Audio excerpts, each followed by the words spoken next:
uma dessas coisas, uma dessas verdades que se encontram na Bíblia. Está no livro de Mateus, no capítulo 6. Mateus capítulo 6, a partir do verso 25.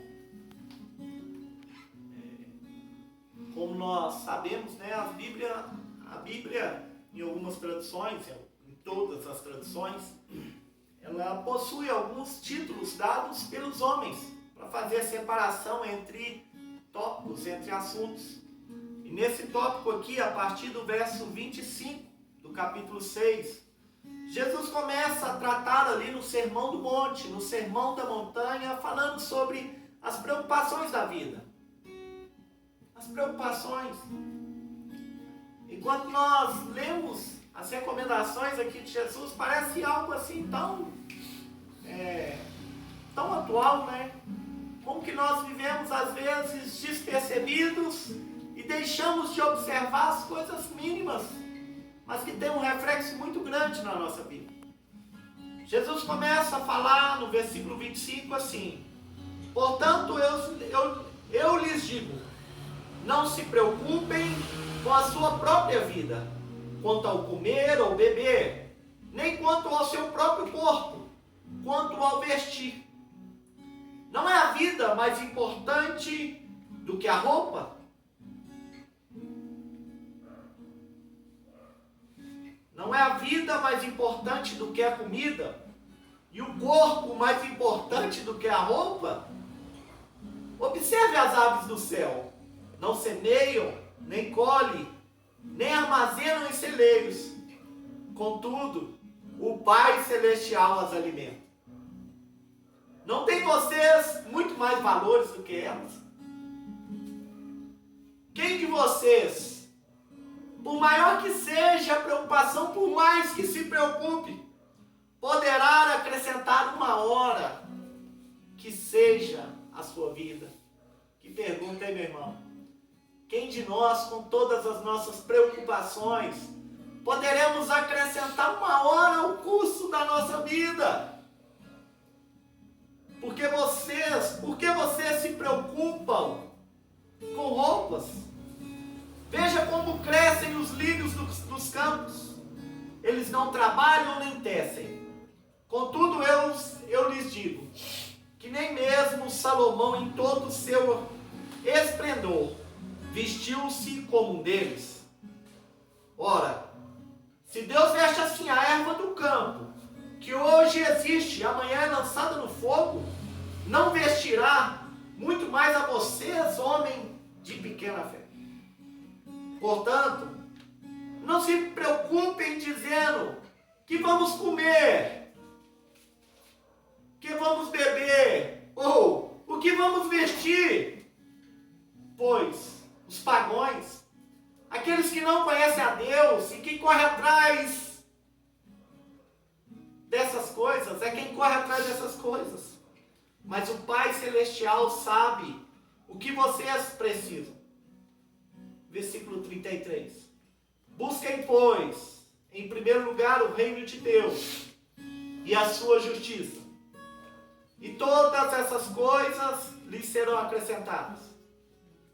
Portanto, não se preocupem com o amanhã, pois o amanhã trará suas próprias preocupações.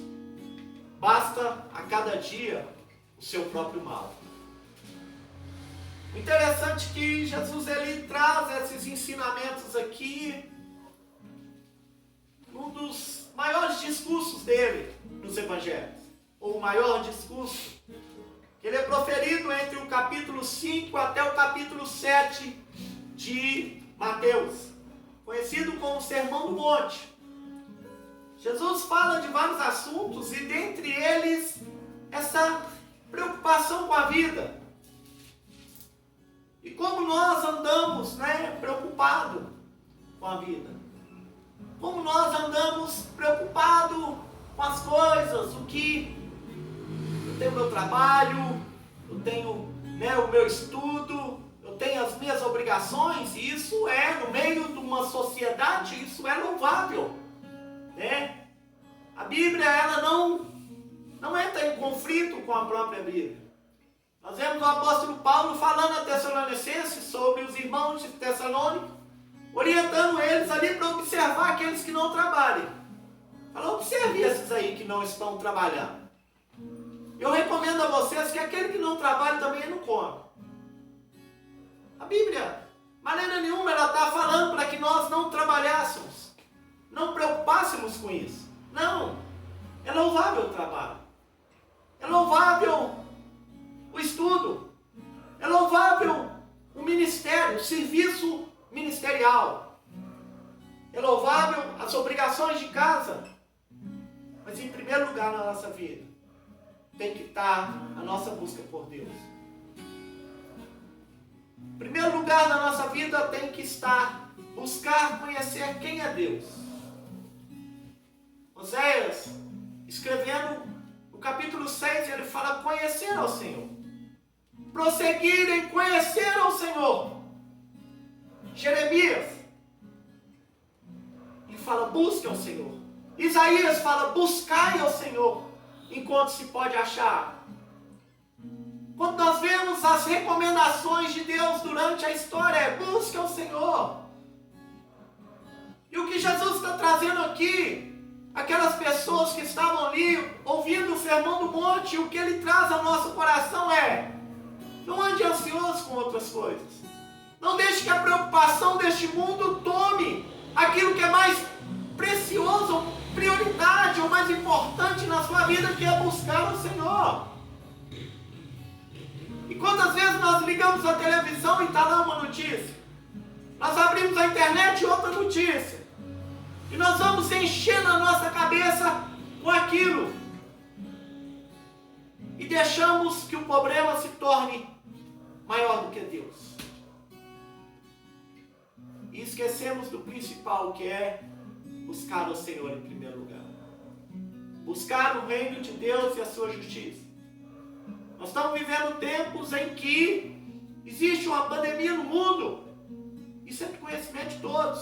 Se você perguntar hoje um bebê, uma criança aí de 2 anos e já souber falar, vai falar dessa situação. Vai falar qual que é o temor, qual que é o medo que está aí alastrado. Existe, está aí. Existe ainda uma preocupação com uma crise ou uma recessão econômica que vai vir após isso. Existe essa preocupação. Mas aonde que deve estar o nosso coração? Qual que deve ser a nossa esperança? Em Cristo. No reino de Deus. O reino de justiça, de igualdade, de amor, de paz. Busque primeiro este reino, busque o governo de Deus. O que é o reino de Deus? É o governo de Deus na vida do homem. Deixe primeiro ser governado por Deus. O apóstolo Paulo, escrevendo a Filipenses, capítulo 4, ele deixa uma recomendação. A partir do versículo 4 ele fala assim: alegrai-vos no Senhor. Outra vez vos digo, alegrai-vos no Senhor. Só uma observação, ele escreveu essa carta dentro da prisão, sendo açoitado, torturado, privado da sua liberdade por causa da pregação do Evangelho. Por causa de pregar o nome de Jesus, ele estava preso. E ele escreveu aquela igreja de Filipenses falando assim: alegrai-vos no Senhor. Outra vez vos digo, alegrai-vos no Senhor. Seja a vossa amabilidade, ou seja, a vossa justiça nos vossos atos, conhecida por todos os homens. Por quê? Perto está o Senhor. Não andeis ansiosos. Pegue a vossa ansiedade antes de ser ansioso. Seja conhecido diante de Deus as suas necessidades, através de orações, súplicas e ação de graça. Um homem que está preso, ele consegue agora escrever uma carta trazendo paz e alento ao coração daquelas pessoas que estavam ali também, sofrendo perseguições, sofrendo restrições. Porque o Império Romano agora impunha restrições para todos aqueles que anunciavam o nome de Jesus. Todos aqueles que que ousavam falar que Jesus era Senhor e não César sofreriam perseguições. E o apóstolo Paulo fala assim: não andem ansiosos com isso, mas antes apresente diante de Deus as orações, as súplicas e as ações de graça. E a paz de Deus, que excede todo o entendimento, guarde o vosso coração em Cristo Jesus. Olha que lição que aquele homem dá.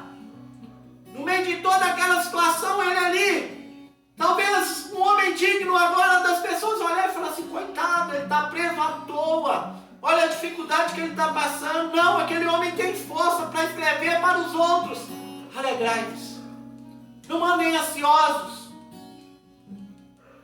Que a paz de Deus guarde o seu coração. Pense naquilo que é justo, pense naquilo que é puro, naquilo que é bom. Traga à memória aquilo que te dá esperança. Nós conversamos aqui ontem em casa e a Marcela estava tão assim, ansiosa, e na hora dela despedir, que ela tomou benção e ia subir para ir dormir, a Dani perguntou, falou: Marcela, está acontecendo alguma coisa? Aí falou assim: eu estou meio agitada, que esse tanto de informação que a gente está tendo. Isso é a nossa realidade, gente. Mas aonde que tem que estar a nossa esperança? Em Cristo. Em Cristo. Engraçado que eu ouvi um irmão da igreja esses dias falando assim: não, eu estou vendo coisas que eu achei que eu tinha ouvido isso lá atrás, quando eu era pequeno. Mas agora eu estou vendo. Irmãos, nós estamos vendo. Sabe por quê, meu irmão? Porque a Bíblia fala que passará céus e terra. Mas a palavra de Deus vai se cumprir, meu irmão. A palavra de Deus vai se cumprir.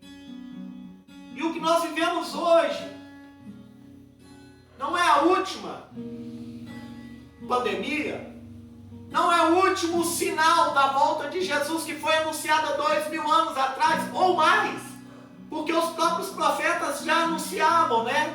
Ezequiel já havia profetizado isso, Daniel já havia profetizado, Amós já havia profetizado. Amós fala que viriam dias em que os homens teriam fome e sede, não fome de pão nem sede de água, mas de ouvir a palavra de Deus, e que iriam vagabundos de um lado para o outro, andando de um lado para o outro, buscando quem pregue a palavra, e não encontrarão. Sabe por quê? Porque a igreja vai ser arrebatada, meu irmão. E o Espírito de Deus, aquele que detém o anticristo, ele vai ser retirado dessa terra. E ai daqueles que ficarem. Então, quando Jesus fala que haveria guerra, rumor de guerra, fome, peste, isso é apenas o início, é o princípio das dores. Então nós não devemos estar surpresos, como se o dia do Senhor iria nos pegar despercebidos. Não, porque já está tudo aqui. O que mais me assusta é saber que a igreja, no meio de toda essa situação, ela se encontra assustada. Sabe por quê? Porque a igreja, infelizmente, a igreja do Brasil é uma igreja que está sendo preparada, sabe para que? Ficar na terra.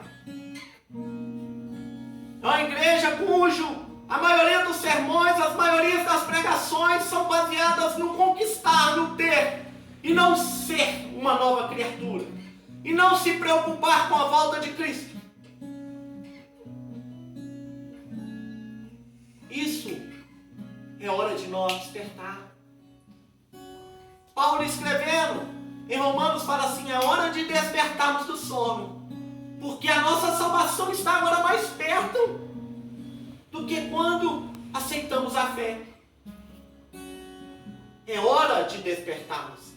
Isso há 2000 anos atrás. Parafraseando ou trazendo para os dias atuais, eu ouso dizer, é os segundos para nós despertarmos do sono. A mensagem aqui é: não andeis ansiosos, não andeis assustados. Pelo contrário, Você que tem seu coração em Cristo, fala: Maranata, ora vem, Senhor Jesus. Mas você que ainda não tem, é um tempo que Deus está te dando, sabe para quê? De reflexão. É um tempo de você examinar a sua vida. Não é eu, não é pastor, não é o padre, não é o presidente da república, não é nenhuma outra criatura examinar a sua vida, mas é você examinar a sua vida. Como eu disse, nós estamos vivendo alguns dos sinais. Não é o primeiro, mas talvez seja o último. Talvez seja o último. A Bíblia fala que importa que esse evangelho do reino seja pregado aos quatro cantos da terra. Então virá o fim. E o evangelho tem sido anunciado. Essa situação de calamidade mundial tem, chamado a atenção para uma coisa. Até aqueles mais ateus estão começando a pensar, falar: será que essa mensagem que essas pessoas estão anunciando, que esses loucos têm anunciado há muito tempo, é verdade? É tempo daquele que ainda não conhece o Senhor tornar para o Senhor. Aquele que um dia conheceu voltar para o Senhor, que é grande em perdoar, que é longânimo. Nós estamos falando aqui de um Deus longânimo, paciente. Um Deus que não quer que ninguém se perda, mas que todos se arrependam. Pedro, escrevendo em 1 Pedro 3, ele vai falar que naqueles dias alguns zombavam, escarneciam, falaram: há muito tempo nós estamos ouvindo falar que Jesus vai voltar. As coisas continuam do mesmo jeito. Talvez hoje você pode estar: mas e papo aí, ô Marcelo? Você está falando isso aí, eu já escuto isso há um tempão e nada. Pois é, meu irmão. Jesus pode voltar de duas maneiras. Como a Bíblia diz, que ele virá nas nuvens com seus anjos e arrebatará a igreja. Maneira uma. Ou então hoje pode ser seu último dia de vida. E você ter que se apresentar diante de Deus. E aí ele voltou para você. E aí? Como será? Como você se apresentará diante dele? Estávamos lendo aqui esses dias uma história, né? Jesus conta de dois irmãos. O irmão chega lá e fala assim: Senhor, meu irmão não quer dividir comigo a herança. Jesus vira para eles e conta uma parábola. E fala: um homem rico, ricão, tinha ganhado muito dinheiro. E a fazenda dele tinha produzido muito, a herdade, né, a terra.